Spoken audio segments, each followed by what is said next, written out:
This is Sister Zombie, a memoir by Anna Appleby. This podcast is performed by Angie Morency, written and produced by Harold Brody. For all information about music and sounds, including links to composers and tracks, go to sisterzombiessounds.info. When we last left our story, Anna, having zombified Mr. Spellman and put him in the basement with her mother, had tried to make sense of her life, while Chloe went back to school, still posing as Anna.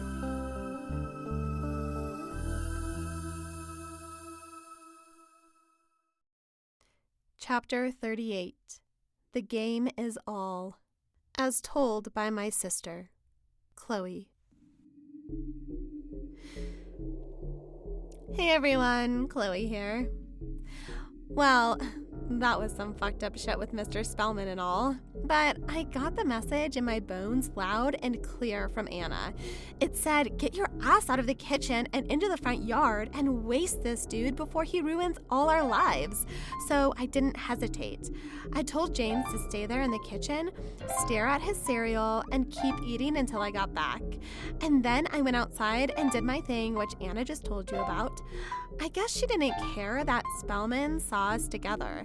I mean, that poor fucker was looking right up at us when he died. And you know what's funny? Because if I saw someone die like a year ago, I reckon I would be scarred for life. But now it doesn't bother me at all. Probably because I'm already dead.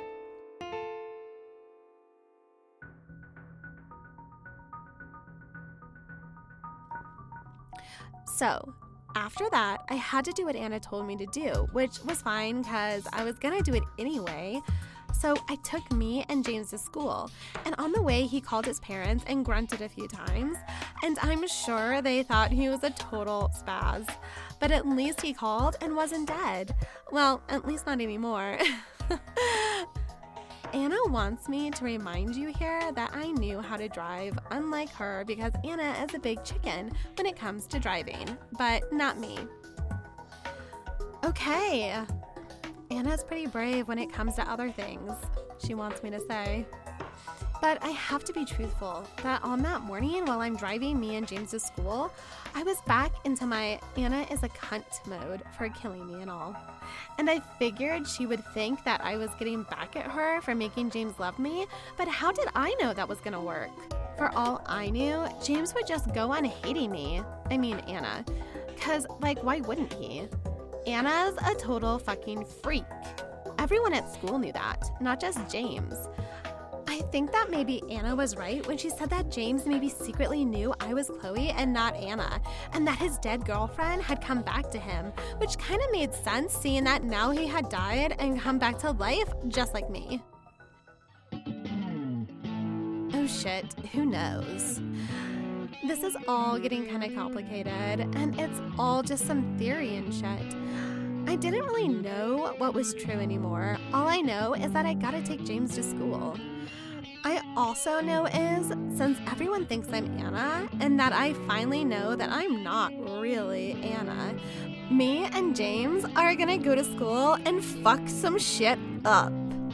It all started pretty much right when we arrived.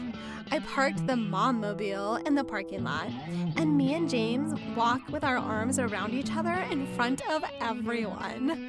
Now, you gotta understand, this is less than 24 hours after the old me freaked out in front of everyone in the lunch quad. You know, when I had my public orgasm and screamed crazy shit in front of everyone, and James told me to fuck off. Imagine then how it must have looked to all those dumb Griffin Hills students as we walked right through them all lovey-dovey. Man, did we get some stares. I just kept giving James, like, simple commands, which he seemed more than happy to do. Like, walk with me, smile at everyone, just act fucking normal. But I'm sure he didn't look like himself. He had that glazed over look, you know, eyes all funny and a fake plastic smile. I told him to say hello to a few people, and he did, but really loud and awkwardly, of course.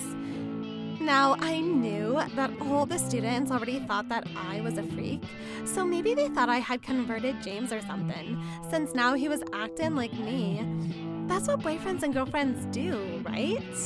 It's not that weird, unless I guess you're the queen of the weirdos like Anna. I keep waiting till we run into one of James's friends, like the people we used to know, Tyler and Clarissa. But believe it or not, the first person that I really take notice of is freaking Mr. Nodder, because he walks right by us and looks like he's gonna spew. He actually turns and walks with us for a second as we're just about to walk into the school. And he tries to talk to James and says his name a couple times, but I just tell James to ignore him and we walk on into the school. I don't know what Nodder did just then, but we'll get back to him later. Just you wait.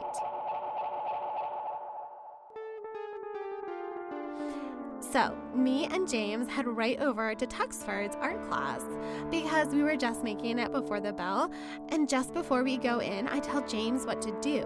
And so we go in and sit together at my seat, and you're really not supposed to do this, but who cares, right? This is Tuxford. She's such a wuss. James sits down and I sit in his lap, and all I told James was that we were going to make out for the entire class, so that's what we start doing. Now, of course, everyone is staring and gossiping, and not even Tuxford can ignore this. She's all like, Anna and James, stop it, please. James, please go to your own seat. And we just totally ignore her. And people start cracking up and cheering. And we are really going for it, like heavy tongue action and groping and everything. And it's a good thing we both have strength, because if like only one of us had it, we'd probably swallow the other one right up.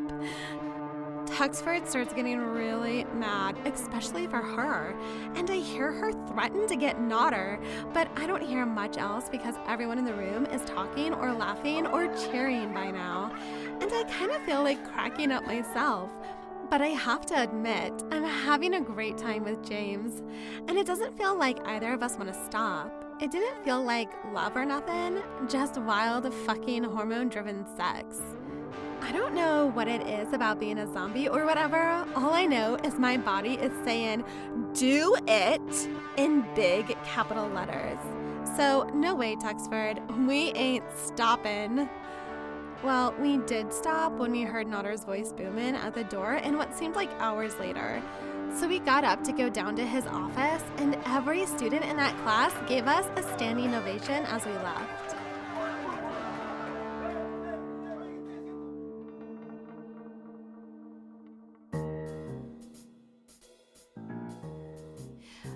We were groping each other all the way down to Wee Man's office, and I could tell that this really pissed him off because he was like steaming all about the ears as he's walking next to us.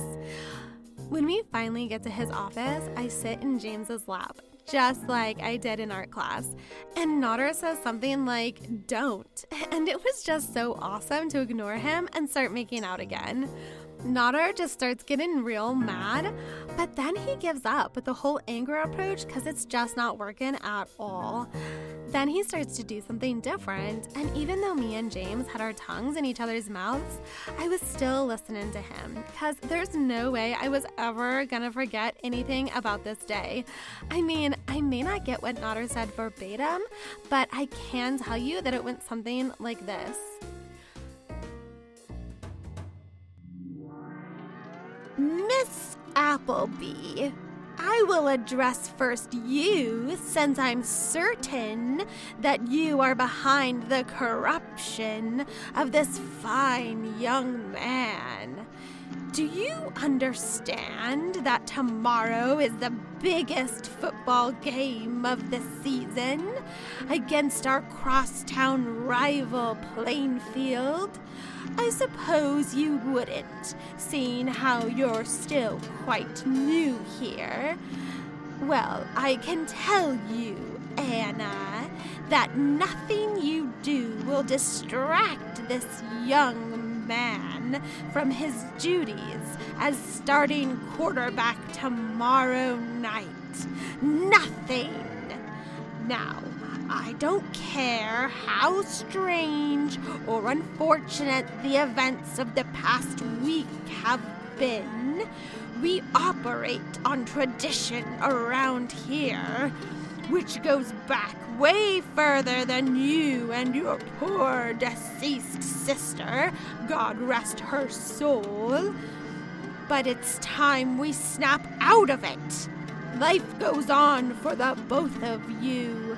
Do you hear me? Do you hear me? Of course I hear you, you fucking dumb dweeb. I'm just ignoring you like any intellectual. So that's when Mr. Nodder gave up on me and started in on James. By the way, we were still making out. We never stopped.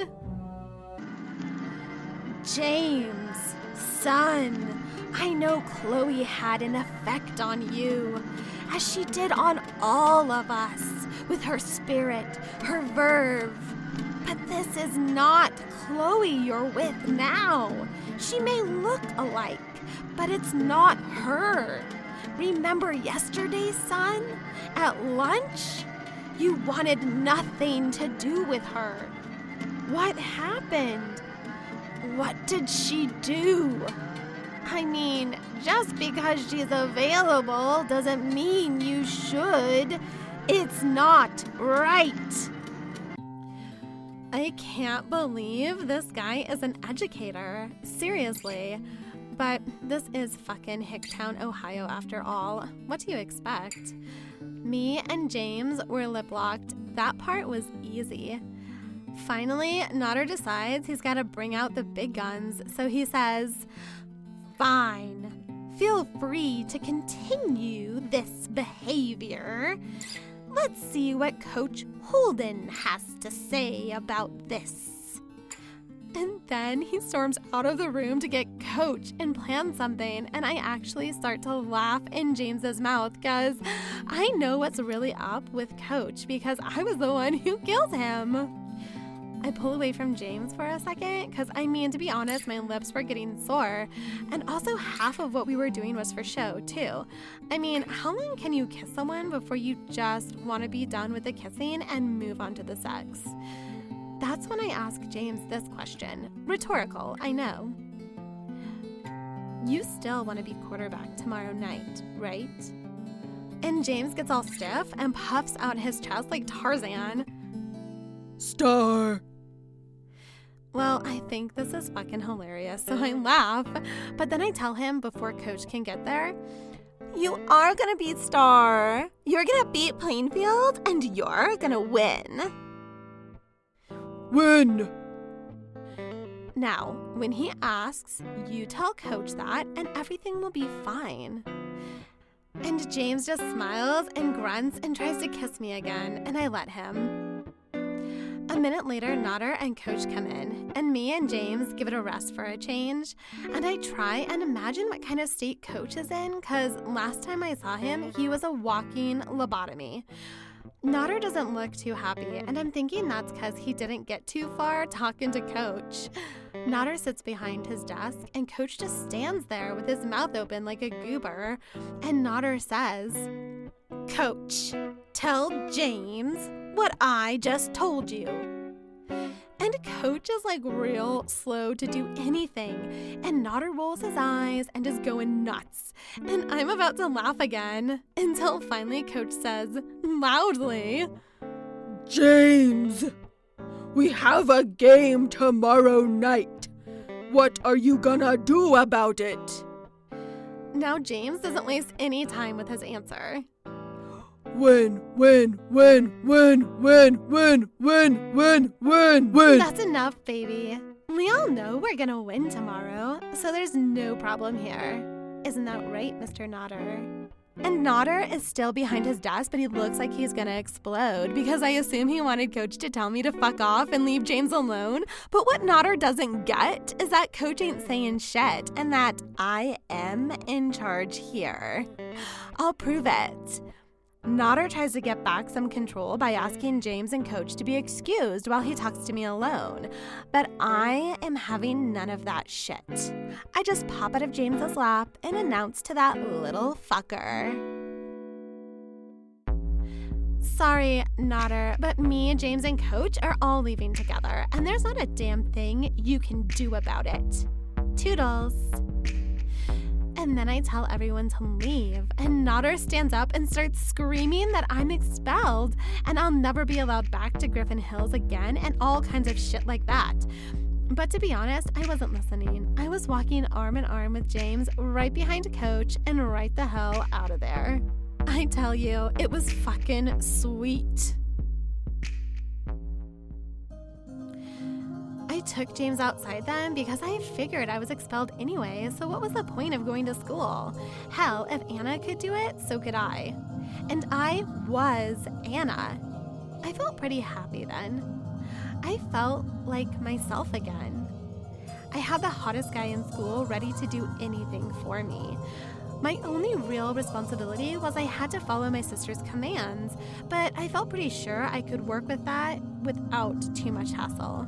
Besides, I remember feeling then that usual sense of connection that I felt with Anna, even when we were apart, that rain that was always there, well, it wasn't quite as strong. I mean, if I concentrated real hard, I could get it.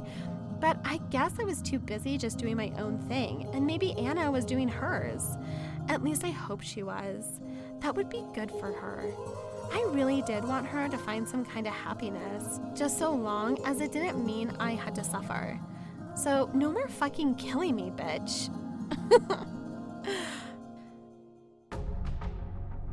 Since Griffin Hills was a high school and all, there were plenty of secret places around where kids could go hook up. I mean, what is a high school if not a hotbed of horny teenagers? And we need someplace to go relieve all that stress. Am I right? So, me and James headed off to these woods well behind the football field, and without turning the story into a porno, I will just say that we did our part for horny teenagers everywhere. Especially since, like I said, we were both zombies, and our minds hadn't really caught up to our bodies quite yet. I mean, we were both super strong in a lot of different ways, but brain-wise, we had a way to go. Especially James. But to be fair, I had a few days head start on him. James was still kind of physically awkward too. I mean, he had super strength, no doubt about that. And he had stamina, because we were like doing it for hours, but he was real clumsy. Like, he didn't know what to do, and I had to tell him where to touch me and all kinds of details that, like I said, I will avoid, especially since this is Anna's story, and I could get real nasty here. Trust me. Let me tell you, if you can think it in your dirty little mind, we did it. But James took a while. After the first hour or so, he began to get the hang of it, and I guess I had some perverted fun being his teacher, and it was a pretty groovy way to spend the day. After a while, even when we started to get tired, we just lay there in the dirt and sticks. I told James that we could still go to football practice after classes were done, and James was very enthusiastic about it, just like he was back in Nodder's office. I mean, if there was one thing ingrained in that boy that carried over from regular James to zombie James, it was that he was gonna be the fucking quarterback, and he was gonna win. It seemed real important to him. I remember just laying there with him, both of us on our backs, staring up at the trees and all their colors, and I said, "Oh man, anyone who plays against you is going straight to hell." And I laughed, and I didn't think nothing of it, because at the time, it was just small talk and all. But saying that was a bit of a mistake on my part, because James remembered it. I'll tell you what I mean.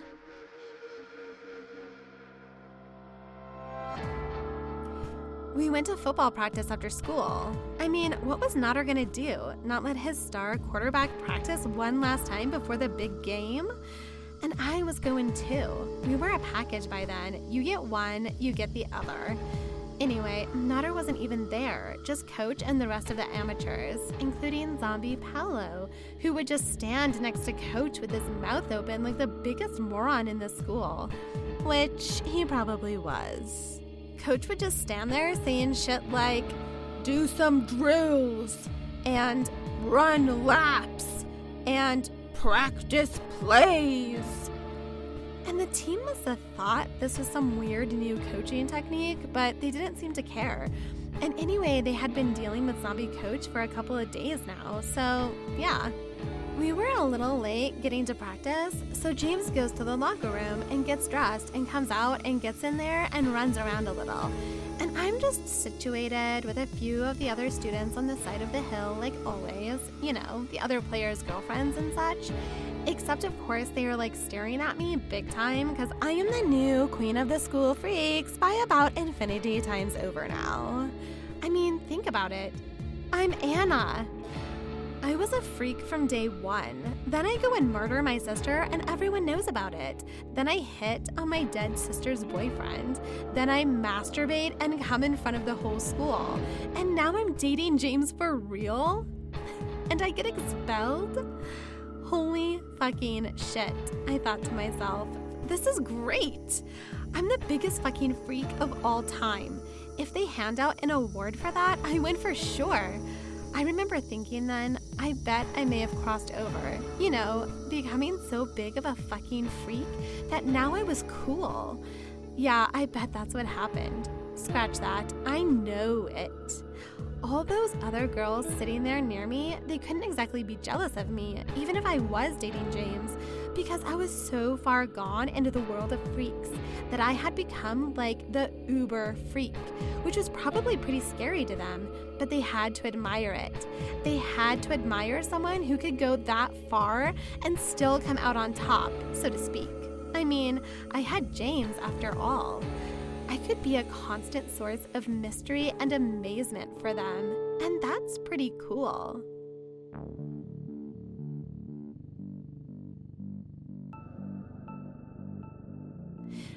Anyway, after a little while, Coach barks at the team to run some plays or some shit, and they all line up like they do, and they all hike the ball to James, and he doesn't bother passing the ball to anyone else. He just starts running, and even though it's just practice, James is going 100%, and I don't think he knows any other way, you know, because he's a zombie and all, and I'm watching him and smiling and thinking how awesome he is, and he's running down the field, and these guys try and tackle him, and James sticks out his free hand, and as soon as any get close to him, he picks them up by the jersey right up into the air, and then slams them headfirst into the ground like real hard. He does this to 3 guys before the others take the hint and get out of his fucking way, and James runs all the way for the touchdown. But those 3 guys that he threw into the ground, they're laying there, and they ain't moving. I stand up, and I see other players go over to help those 3 guys, but they still ain't moving. James is walking back toward them now, but he doesn't care. And the other players start to get a little agitated, I think, looking at the guys on the ground. And I run over there, because I know what just happened. Remember when I told James that anyone who plays against him was going straight to hell? Well, that's where he sent them because those players were dead. I went over to all 3 of them and made sure, and they were all stone cold dead. Their necks were snapped. Thankfully, Coach didn't care, and there weren't any other teachers around just at that moment. Just the other players who didn't really know if they were dead or not. Just that they were out cold. I mean, some of them even laughed about it, but most were worried. I screamed at James to get his ass over there. I told him to grab 2 of the players while I grabbed the other one. We hoisted those dead boys onto our shoulders and got the hell out of there fast before anyone could stop us. I had to go get Anna.